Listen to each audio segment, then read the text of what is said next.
Chapter 4. Helping Others. At the end of first year at Hampton, I was confronted with another difficulty. Most of the students went home to spend their vacation.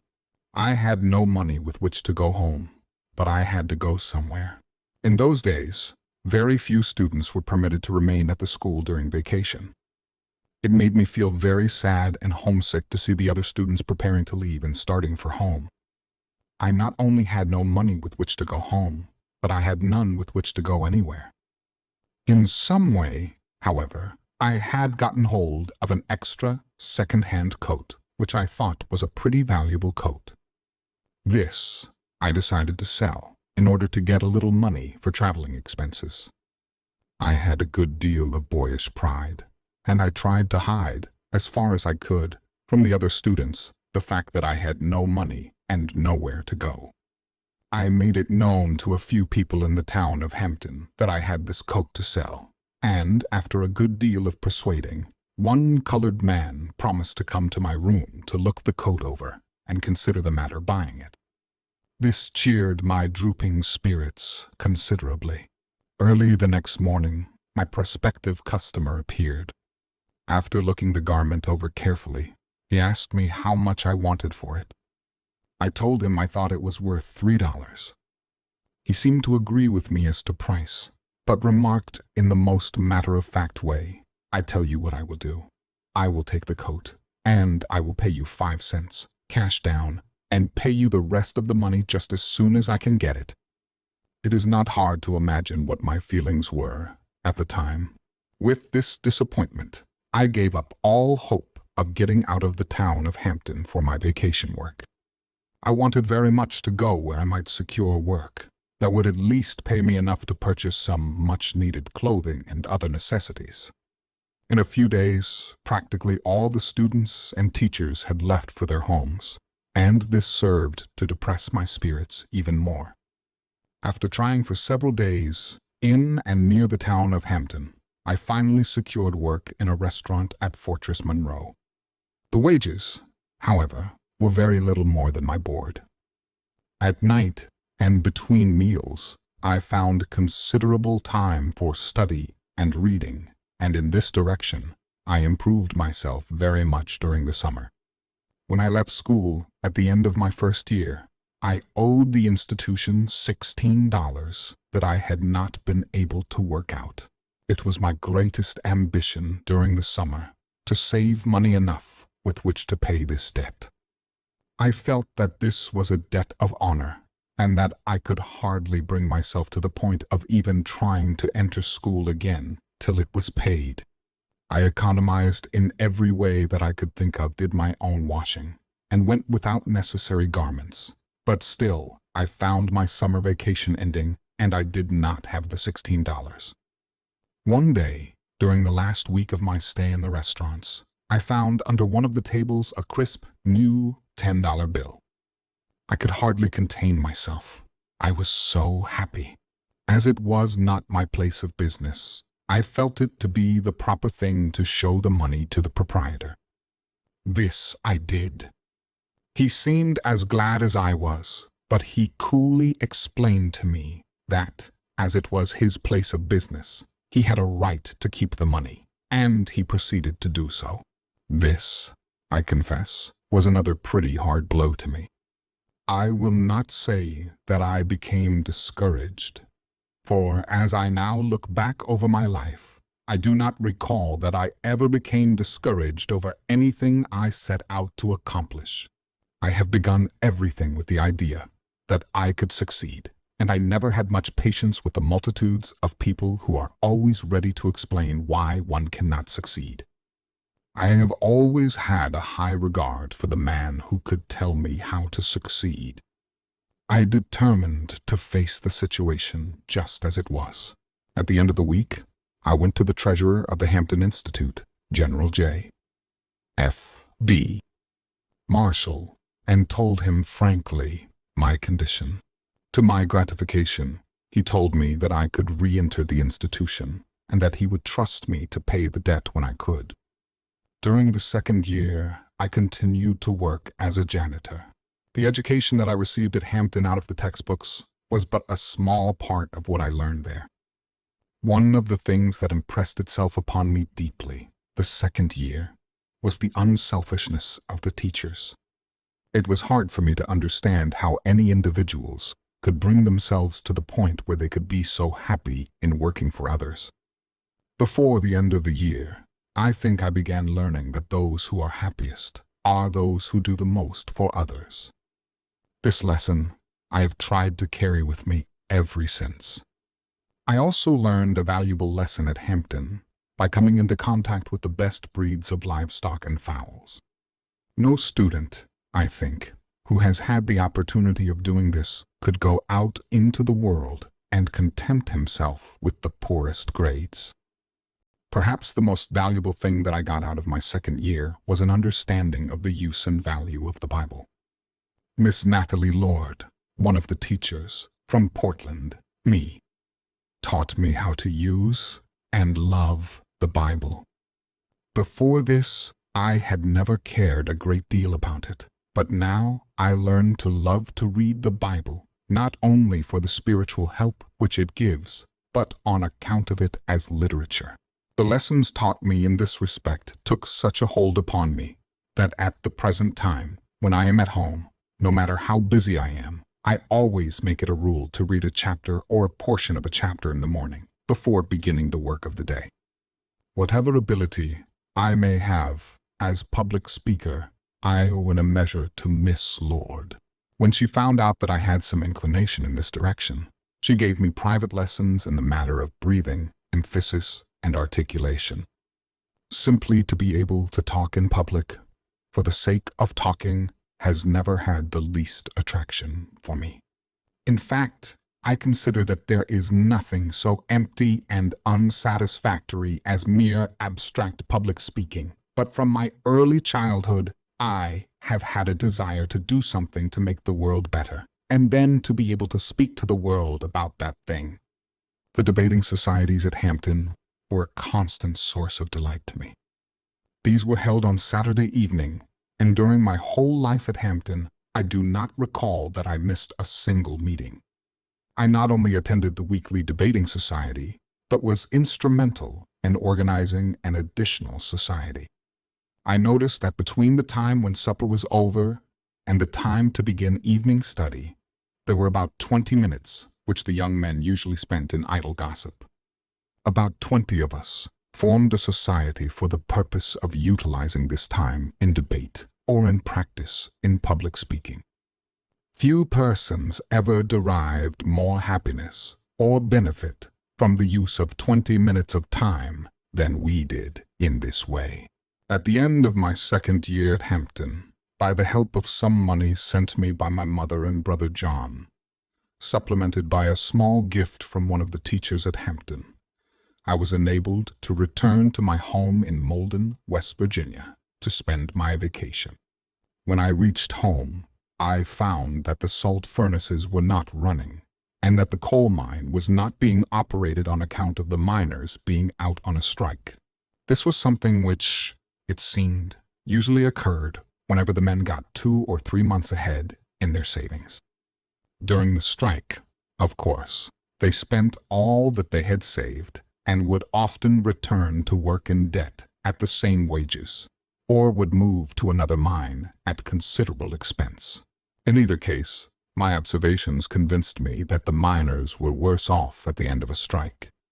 Before the days of strikes in that section of the country, I knew miners who had considerable money in the bank, but as soon as the professional labor agitators got control, the savings of even the more thrifty ones began disappearing. My mother and the other members of the family were, of course, much rejoiced to see me and to note the improvement that I had made during my 2 years' absence. The rejoicing on the part of all classes of the colored people, and especially the older ones, over my return was almost pathetic. I had to pay a visit to each family and take a meal with each, and at each place tell the story of my experiences at Hampton.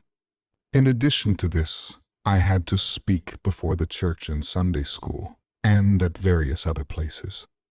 The thing that I was most in search of, though, I could not find. There was no work on account of the strike.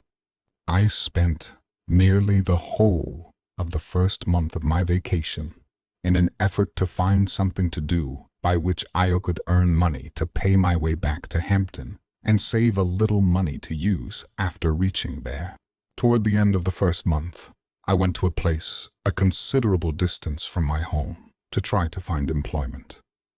I did not succeed, and it was night before I got started on my return.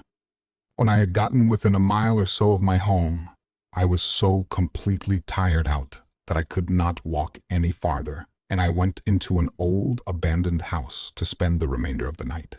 About 3 o'clock in the morning, my brother John found me asleep in this house and broke to me, as gently as he could, the sad news that our dear mother had died during the night. This seemed to me the saddest and blankest moment in my life.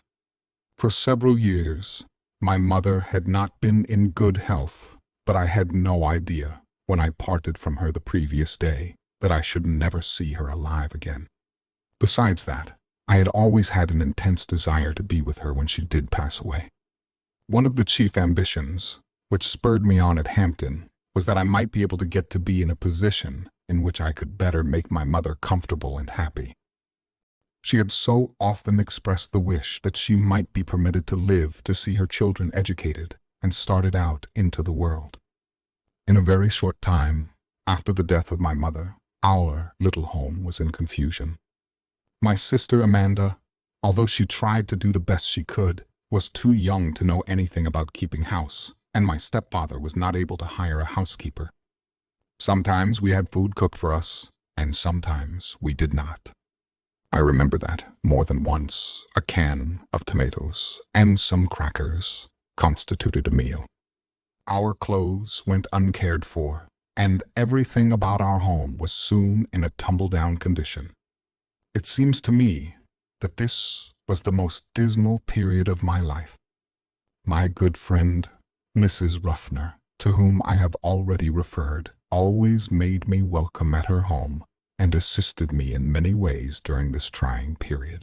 Before the end of the vacation, she gave me some work, and this, together with work in a coal mine at some distance from my home, enabled me to earn a little money. At one time, it looked as if I would have to give up the idea of returning to Hampton. But my heart was so set on returning that I determined not to give up going back without a struggle. I was very anxious to secure some clothes for the winter, but in this I was disappointed, except for a few garments which my brother John secured for me. Notwithstanding my need of money and clothing, I was very happy in the fact that I had secured enough money to pay my traveling expenses back to Hampton.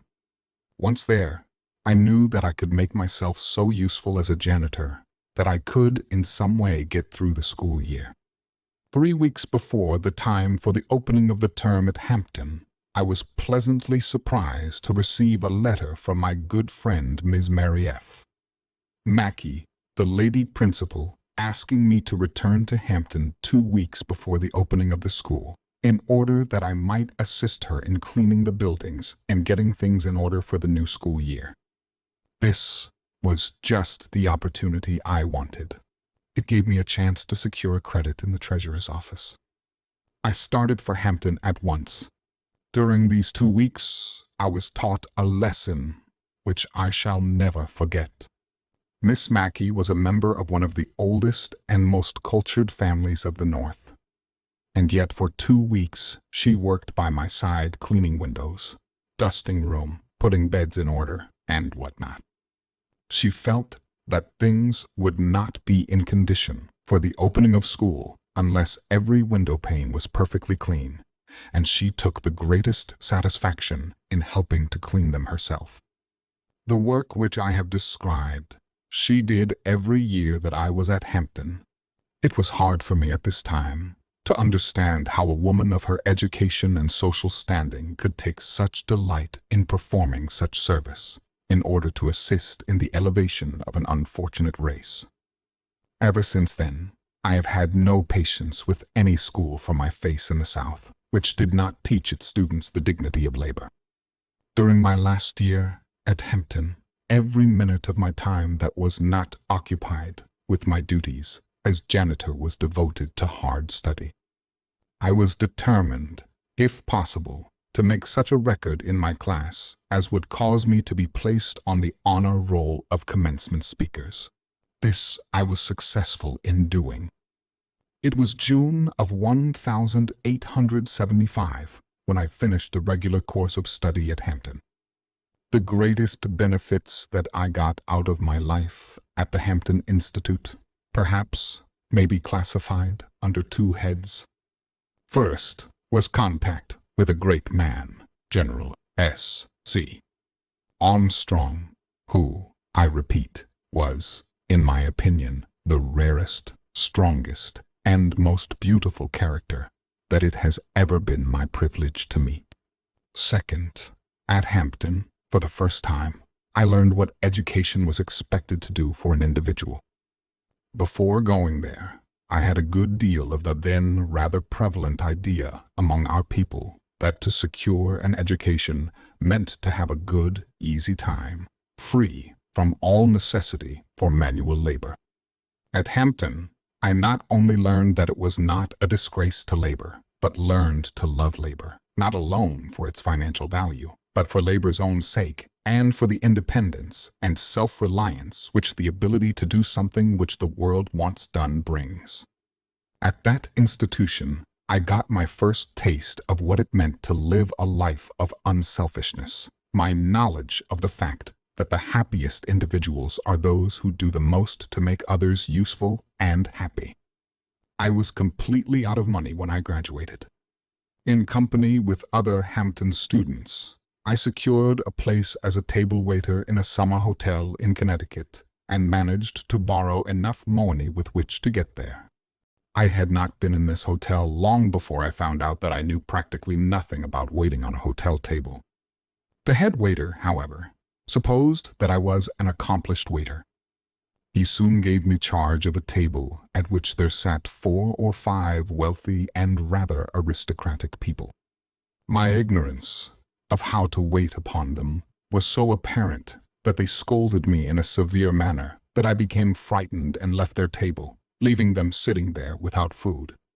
As a result of this, I was reduced from the position of waiter to that of a dish carrier.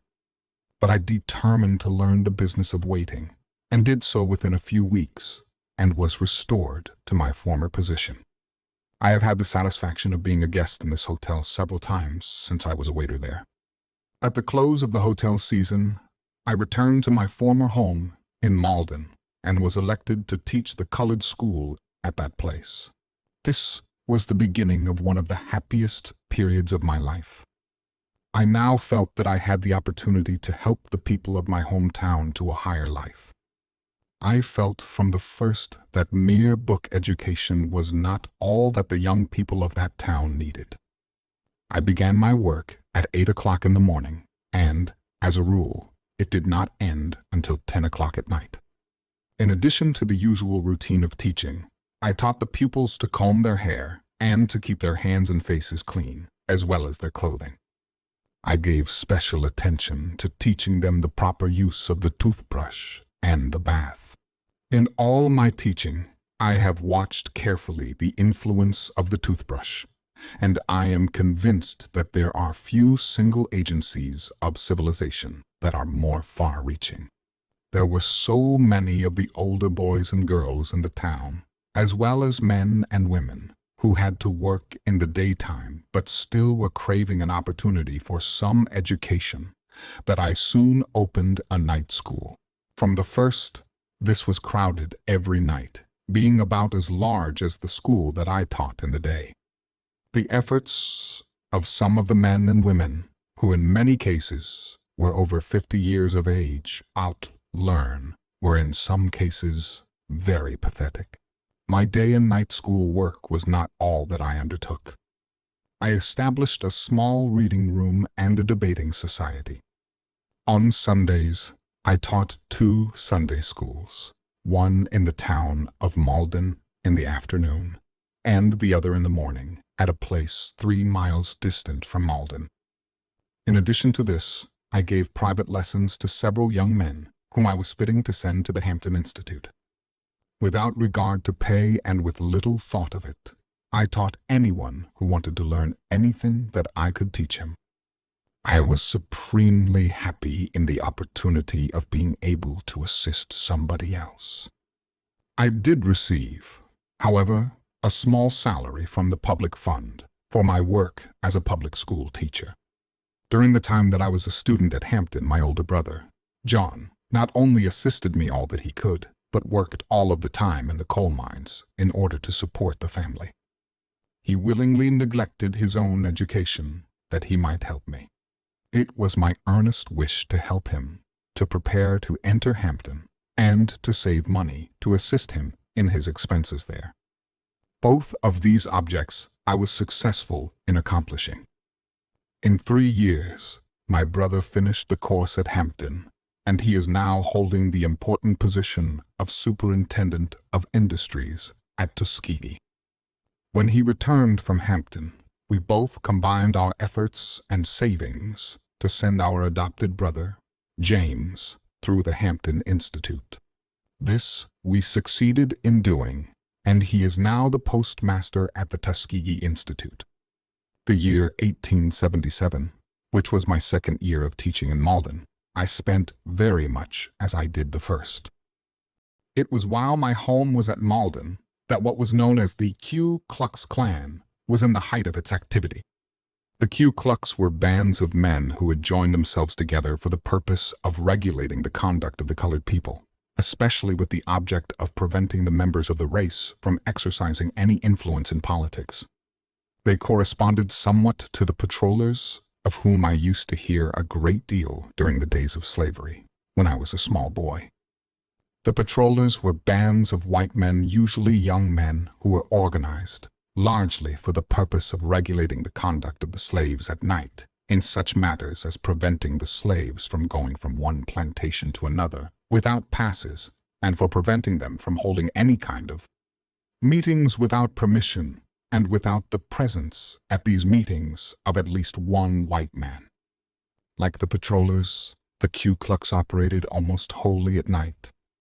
They were, however, more cruel than the patrollers. Their objects, in the main, were to crush out the political aspirations of the Negroes, but they did not confine themselves to this, because schoolhouses as well as churches were burned by them, and many innocent persons were made to suffer. During this period, not a few colored people lost their lives. As a young man, the acts of these lawless bands made a great impression upon me. I saw one open battle take place at Malden between some of the colored and white people. There must have been not far from 100 persons engaged on each side. Many on both sides were seriously injured, among them being General Lewis Ruffner, the husband of my friend, Mrs. Viola Ruffner. General Ruffner tried to defend the colored people, and for this he was knocked down and so seriously wounded that he never completely recovered. It seemed to me, as I watched this struggle between members of the two races, that there was no hope for our people in this country. The Ku Klux period was, I think, the darkest part of the Reconstruction days. I have referred to this unpleasant part of the history of the South simply for the purpose of calling attention to the great change that has taken place since the days of the Ku Klux. Today, there are no such organizations in the South, and the fact that such ever existed almost forgotten by both races. There are few places in the South now where public sentiment would permit such organizations to exist.